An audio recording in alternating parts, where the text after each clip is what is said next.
I would imagine being visited by an angel that proclaims you will be the mother of the Son of God might affect your parenting style. I do know from my own experience that if I spoke to my own mother in the same tone that Jesus appears to have in the gospel this morning, she would have had a very different reaction. Probably something along the lines of, even though you're the Son of God, I am still your mother. But I have to say, I love this moment and all of the surprising and seemingly snippy outbursts that Jesus has throughout the Gospels. I think of his anger at the temple merchants and his frustration with his followers when they couldn't stay awake in one of his darkest hours. The reason I'm drawn to these emotions in Jesus is because they're a reminder that we believe this man, the foundation of our religious beliefs, is both fully divine and fully human.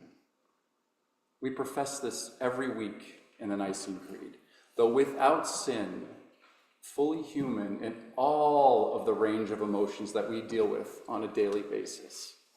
Happiness, frustration, love, anger, being short-tempered, annoyed, tired, but apathetic. Woman, what concern is that to you and to me? There's a lot to unpack in this one sentence. First of all, woman, was Jesus being disrespectful to his mother? Though harsh to our modern ears, many scholars believe this was actually a term of respect, of affection and endearment, especially in light of the fact that he will use it again to address his mother much later in John's Gospel while dying on the cross. Woman, here is your son. Others think that this sharp address to Mary, who by the way is never mentioned by name in all of John's Gospel, has an edge to it, that Jesus is perhaps distancing himself from his mother, knowing that though his hour has not yet come, it will indeed come. But this morning, I'm actually more interested in what follows. What concern is that to you and to me? I have two dear friends who are animal lovers. Very recently, they noticed a cat who seemed to be living under the highway just down the street by the Blue Line entrance. Realizing that this cat wasn't completely feral, they began the very slow process of trying to rescue and rehabilitate this cat, knowing that his life would be dramatically shorter if left outside in these cold months. They set up a trap under the highway, and they began to acclimate the cat to their presence. They would feed the cat, systematically attempting to lure him into the cage. While most of us walked by every day, maybe thinking briefly about the poor cat, and then promptly moving on to more pressing concerns in our lives, they would go back late every night under the highway in the cold to check on this cat to see if he was okay and if he finally entered the cage. The cat, now called Irving, is being fostered at their home and doing very well and is set up to have a pretty nice life. What concern is that to you and to me? How often do we think this when we see a problem on the street? Somebody else will take care of it.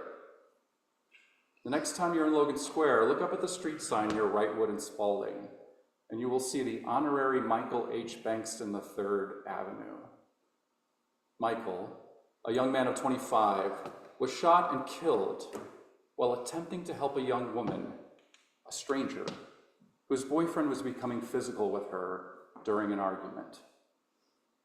Through his death, did he save her life? What concern is that to you and to me? And what of the man that we honor tomorrow, the great Dr. Martin Luther King Jr.? How different would our country be if this great man, a man who stated on his application to Crozier Seminary that he had a sense of responsibility that he could not escape, had turned his back on this responsibility? On January 27th, 1956, in the early weeks of the Montgomery bus boycott, Dr. King received a midnight phone call threatening to blow up his house if he didn't leave Montgomery. Racked with fear for the safety of his family, he fitfully walked to the kitchen, praying and pleading to God for help and for courage that seemed to be waning.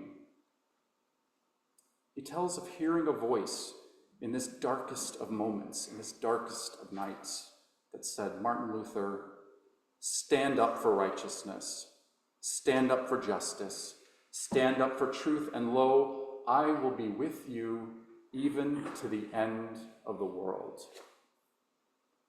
You see, care for those who are less fortunate and standing up for righteousness and justice and truth are our collective concern.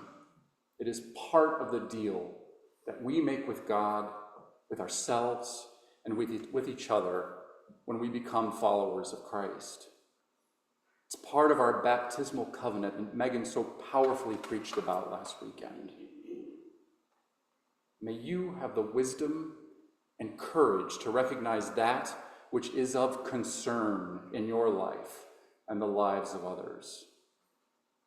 And may you, like Jesus, like my friends, like Michael, like Dr. King, accept your responsibilities without fear until your time comes, working miracles along the way.